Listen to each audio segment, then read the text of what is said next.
Değerli izləyicilər, videonu bəyənib kanala abunə olun ki, hər kəs son xəbərlərdən anında məlumatlansın. Hava limanlarının, aeroportların idarə edilməsi qaydası təsdiqlənib. Xəbər verilir ki, Prezident İlham Əliyev bununla bağlı fərman imzalayıb. Fərmana əsasən bu qayda Azərbaycan Respublikasında hava limanlarının, aeroportların idarə edilməsi ilə bağlı əsas prinsipləri və tələbləri müəyyən edir. Bu qaydanın müddəaları mülki hava limanlarına şamil edilir. Mülki hava limanlarının idarə edilməsində tənzimləyici qurumun səlahiyyətlərini Azərbaycan Respublikası Rəqəmsal İnkişaf və Nəqliyyat Nazirliyinin tabeliyində Dövlət Mülki Aviasiya Agentliyi həyata keçirir.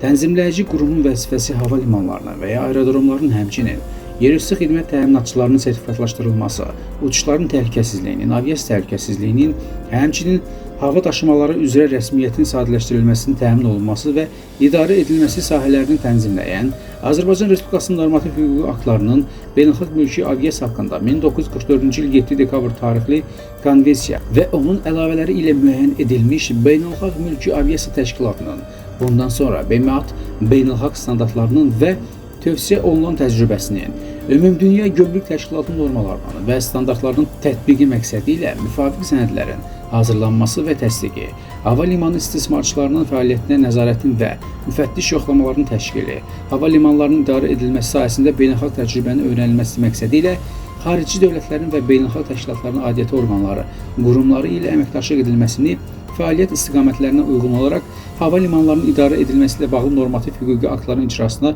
nəzarətin həyata keçirilməsidir. Qeyd edilib ki, Nazirlər Kabineti bu fərmandan irəli gələn məsələləri həll etməlidir.